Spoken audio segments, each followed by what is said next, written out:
Welcome to our channel PR academy. Sir, ఈ సెషన్లో మనం ప్రధానముగా హాస్టల్ వెల్ఫేర్ ఆఫీసర్కి సంబంధించి పేపర్ 2లో భాగముగా అనియత విద్య దాని యొక్క ప్రశ్నల సరళి ఎలా ఉందో ఈ వీడియోలో చూసే ప్రయత్నం చేద్దామండి. సో వీడియోలోకి వెళ్ళే ముందు సార్, మన పిఆర్ అకాడమీ అనేది అతి త్వరలో పేపర్ 2కి భాగముగా లైవ్ సెషన్స్ నిర్వహించడానికి రెడీ అవుతుంది. ఎప్పుడు ఏంటి అనేది మరొక వీడియోతో మీ ముందుకు వచ్చే ప్రయత్నం చేస్తామండి. సో మనం ఒకసారి కంటెంట్ పరిశీలించినట్లయితే ప్రధానముగా అనియత విద్య అంటున్నాడండి. సార్, వాస్తవానికి విద్య అనగా అర్థమేమిటి అంటే ఆత్మ సాక్షాత్కారమే విద్య అనే కొంతమంది, మానవుణ్ణి సంఘ జీవనములో సామాజిక జీవనములో ఉన్నతమైన వ్యక్తిగా రాణించడానికి ఉపయోగపడే ఒక ఆయుధం ఏమిటి అంటే విద్య అని చెప్తున్నారండి. జంతు స్వభావము కలిగిన వ్యక్తి నుండి మానవ స్వభావము మానవత్వము కల వ్యక్తిగా మార్చడంలో క్రియాశీలక పాత్ర పోషించే అంశం ఏమిటి అంటే విద్య అంటున్నామండి. మరి విద్య అనేది ప్రధానంగా మనం గమనించినట్లయితే 3 రకాలుగా కనిపిస్తుందండి మనకి. ఒకటి నియత విద్యా విధానము, 2 అనియత విద్యా విధానము, 3 యాదృచ్ఛిక విద్యా విధానము. యాదృచ్ఛిక విద్యా విధానం అని చెప్తూ ఉన్నామండి ప్రధానంగా పరిశీలించినట్లయితే. Formal education, non formal education, informal education. ప్రధానంగా గమనించినట్లయితే తరగతి గదిలో కాలక్రమ పట్టిక ఆధారముగా నిర్దిష్ట విద్యా లక్ష్యాలను చేరుకోవడములో ఉపాధ్యాయ విద్యార్థుల మధ్య పరస్పర చర్య అంశాలు కలిగినటువంటి బోధనా ప్రక్రియ ఏమిటి అంటే నియత విద్యా విధానం అండి. చర్య ప్రతిచర్య అనేది ఇక్కడ ప్రధానంగా దాగి ఉన్న అంశం అండి. నిర్దిష్ట విద్యా లక్ష్యాలు చేరుకోవడానికి ఈ యొక్క నీతి విద్యా విధానం ఉపయోగపడుతుంది. అనీతి విద్యా విధానం మీరు గమనించినట్లయితే విద్యార్థి యొక్క స్వయం ప్రేరణతో స్వయం అవసరాలు తీర్చుకోవడానికి నేర్చుకునే అభ్యసన విధానము ఏమిటి అంటే అనియత విద్యా విధానం అండి. ఇక్కడ ఉపాధ్యాయుడు మార్గదర్శకుడుగా మాత్రమే ఉండడం జరుగుతుంది. యాదృచ్ఛిక విద్య విద్యార్థికి తన వ్యక్తిగత జీవితంలో సామాజిక జీవితంలో తనకి ఎదురైనటువంటి అనుభవాలు ఆధారముగా జరిగే అభ్యసననే ఏమంటామంటే ఈ యొక్క యాదృచ్ఛిక విద్య అని చెప్తున్నామండి. మరి నీతి విద్యా కేంద్రాలుగా ఏవి ఉపయోగపడుతున్నాయంటే పాఠశాలలు, కళాశాలలు, విశ్వవిద్యాలయాలు అనేవి ఉపయోగపడుతూ ఉన్నాయి సార్. మరి అనియత విద్యా కేంద్రాలుగా ఏం ఉపయోగపడుతున్నాయంటే దూర విద్యా కేంద్రాలు, అదే విధముగా మనం గమనించినట్లయితే రేడియో, టీవీ, అదేవిధంగా ఇంటర్నెట్, అదేవిధంగా సామాజిక మాధ్యమాలన్నీ కూడా ఏ విద్యా కేంద్రం అంటే అనియత విద్యా కేంద్రాలుగా ఉంటున్నాయండి. మరి యాదృచ్ఛిక విద్యా కేంద్రాలుగా ఏమిటి అంటే వృత్తిలో, ఆచార సాంప్రదాయాలలో, కుటుంబములో, ఇరుగు పొరుగు వారి నుండి విద్యార్థి నేర్చుకున్నవన్నీ కూడా ఏమవుతాయంటే యాదృచ్ఛిక విద్యా విధానం అవుతుందండి. నియత విద్యా విధానానికి ఆపోజిట్గా ఉండేది ఏమిటి అంటే అనియత విద్యా విధానం అండి. మరి అనియత విద్యా విధానం గురించి మనకి మాల్కమ్ ఆదిశేషయ్య, ఎవరండి? మాల్కమ్ ఆదిశేషయ్య ఒక మాట చెప్తూ ఉన్నాడు. ఇతను ఏమంటున్నాడంటే అనియత విద్యా విధానం అనేది నియత విద్యా విధానానికి వ్యతిరేకమైనది. సమయబద్ధత కానీ స్థలబద్ధత కానీ లేకుండా ఎప్పుడైనా ఎక్కడైనా అభ్యసించడానికి వీలున్నటువంటి విద్యయే ఏమిటి అంటే అనియత విద్య అని చెప్పిన వ్యక్తి ఎవరంటే మాల్కమ్ ఆదిశేషయ్య. ప్రధానముగా నీతి విద్యకు అనీతి విద్య మధ్య వ్యత్యాసాలు ఒక్కసారి పరిశీలించినట్లయితే నియత అనియత విద్యకు మధ్య ఒకసారి మీరు గమనించినట్లయితే ఇక్కడ నీతి విద్యలో తప్పనిసరిగా విద్యార్థి యొక్క ప్రవేశ వయస్సు, విద్యార్థి యొక్క కాలము ఆధారముగా నిర్ణయం తీసుకోవడం జరుగుతుంది. అంటే ఖచ్చితముగా 6 నుండి 14 సంవత్సరాలు ఉంటే ఆ వ్యక్తి పాఠశాల విద్యార్థికి చెందినవాడని, 14 నుండి 18 ఉంటే కళాశాల విద్యకు, 18 నుండి 21 సంవత్సరాలు ఉంటే విశ్వవిద్యాలయ విద్యకు తగినవాడని చెప్తూ ఉన్నామండి. కానీ అనియత విద్యా విధానములో ఇది జీవితాంత విద్య కాబట్టి వయసుకు ప్రవేశానికి ఎటువంటి సంబంధము లేదండి. పూర్తి స్వేచ్ఛ అనేది అనియత విద్యలో ఉంటుంది. సరే, ఇక్కడ బోధన అభ్యసన ప్రక్రియలో ఉపాధ్యాయుడు విద్యార్థి ఉంటారు కాబట్టి ఇక్కడ విద్యార్థికి క్రమశిక్షణ అనేది ఉంటుందండి. కాబట్టి ఇక్కడ విద్యార్థి ఎల్లప్పుడూ కూడా ఉపాధ్యాయుడిపై ఆధారపడడం జరుగుతుంది. కానీ అనియత విద్యా విధానములో విద్యార్థి స్వయం ప్రేరణ, స్వయం అభ్యసన కేంద్రముగా విద్యాబోధన జరుగుతుంది. కాబట్టి ఉపాధ్యాయుడు మార్గదర్శిగా మాత్రమే ఉంటాడండి.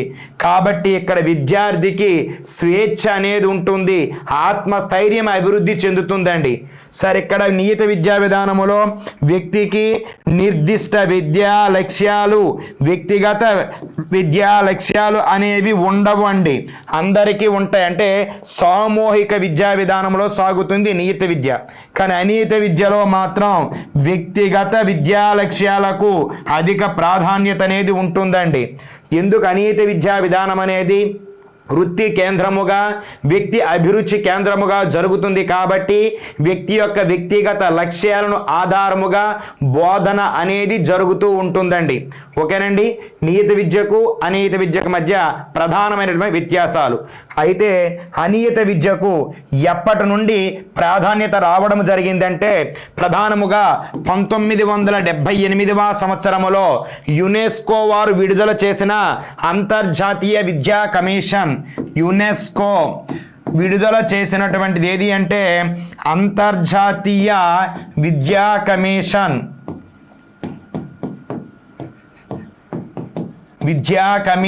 దీని ఇది ఎప్పుడైతే యునెస్కో వారు ఏర్పాటు చేశారో తరువాత నుండి ఏ విద్యకు అధిక ప్రాధాన్యత రావడం జరిగినది అంటే అనియత విద్యకు అధిక ప్రాధాన్యత రావడం జరిగిందండి. మరి అనియత విద్యకు ప్రాధాన్యత, ప్రాచుర్యం తీసుకువచ్చిన వ్యక్తి ఎవరంటే ఆస్ట్రియా దేశానికి చెందిన ఇవాన్ ఇల్లిచ్. ఎవరండి? ఇవాన్ ఇల్లిచ్ అనే మహాశయుడు ఏ విద్యకు అధిక ప్రాధాన్యత తీసుకొచ్చాడంటే అనియత విద్యకు తీసుకురావడం జరిగిందండి. మరి ఇవాన్ ఇల్లిచ్ రచించినటువంటి గ్రంథము ఏమిటి అంటే సార్ డీ స్కూలింగ్ సొసైటీ అనే గ్రంథాన్ని ఎవరు రచించారంటే ఈ యొక్క ఇవాన్ ఇల్లిచ్. ఏ దేశస్థుడు అంటే ఆస్ట్రియా దేశస్థుడు. అనియత విద్యకు ఎక్కువ ప్రాచుర్యం తెచ్చిన వ్యక్తి ఇవాన్ ఇల్లిచ్ అండి. ప్రధానముగా మనం గమనించినట్లయితే సార్ అనియత విద్యా విధానము వలన కలిగినటువంటి ఉపయోగాలు ఏమిటి అంటే సార్ మొదటిది అందరికీ విద్య అనే అంశానికి దేశములో నిరక్షరాస్యత నిర్మూలనకు ఉపయోగపడుతున్న విద్యా రకము ఏమిటంటే అనియత విద్య అండి. అదే విధముగా వృత్తి విద్యను అభివృద్ధి చేయడములో కీలక భూమిక పోషిస్తున్న విద్యా రకము ఏమిటంటే అనియత విద్య. మరి ఇటువంటి అనియత విద్యను అందరికీ అందుబాటులో తీసుకురావడానికి ప్రధానముగా ఏ సంస్థలు ఎక్కువగా కృషి చేస్తున్నాయంటే NLM అండి, నేషనల్ లిటరసీ మిషన్. ఇది ఎప్పుడంటే 1988లో ఏర్పాటయ్యింది. ఇది ఎక్కువగా కృషి చేస్తుందండి. దీని తర్వాత NIOS, national institute of open schooling. ఈ సంస్థ అనేది ప్రధానముగా ఎప్పుడు సార్ స్థాపించబడ్డది అంటే 1989లో స్థాపించబడ్డది ఢిల్లీ కేంద్రముగా. ఈ సంస్థ కూడా +2 వరకు కూడా విద్యను అందిస్తుంది. ముఖ్యముగా స్థానికముగా ఆంధ్రప్రదేశ్లో APOS అంటున్నామండి, ఆంధ్రప్రదేశ్ ఓపెన్ స్కూలింగ్. ఇది ఎప్పుడు సార్ ఏర్పాటైంది అంటే 1991లో ఏర్పాటైంది. ప్రధానముగా ఇవన్నీ కూడా అనియత విద్య అందిస్తున్నాయండి. వీటి ద్వారా కాకుండా దూర విద్యా విధానములో యూనివర్సిటీలన్నీ కూడా ప్రధానముగా అందిస్తున్నాయి. మరి దూర విద్యా కేంద్రాలలో పెద్ద విశ్వవిద్యాలయం ఏది అంటే ఇగ్నో అండి. ఇగ్నో ఎప్పుడు ఏర్పాటు అయ్యింది అంటే 1985వ సంవత్సరంలో ఏర్పాటు అవడం జరిగింది. మరి అనియత విద్యపై ఎగ్జామ్లో గత ప్రశ్నాపత్రాలలో బిట్స్ ఎలా వచ్చాయో ఒకసారి చూద్దామండి. మనం ప్రధానంగా గమనించినట్లయితే సార్ ఇక్కడ అడుగుతా ఉన్నాడు ఎర్న్ వైల్ లెర్న్ అంటే మనం సంపాదిస్తూ నేర్చుకునే భావన ఏ విద్యకు చెందినది అంటున్నాడండి.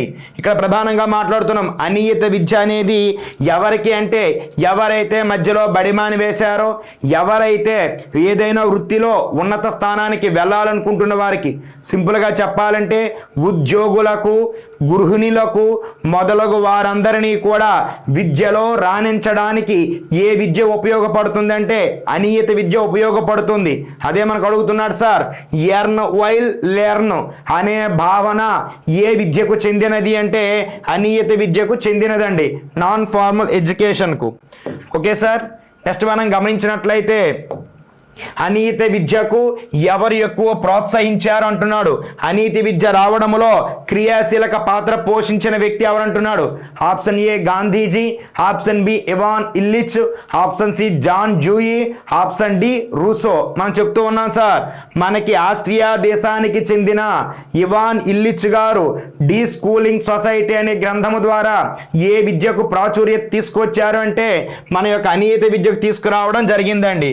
సో ఎవరు ఇక్కడ ఇవాన్ ఇల్లిచ్ అండి. ఓకే సార్, నెక్స్ట్ మనం గమనించినట్లయితే అనీతి విద్య ప్రధాన ఉద్దేశం ఏమిటి అంటున్నాడండి. అనీతి విద్య యొక్క ప్రధాన ఉద్దేశము డిగ్రీలు ఇవ్వడమా, అందరికీ విద్యన, కేవలం ఉద్యోగ శిక్షణ, పరీక్షల నిర్వహణ.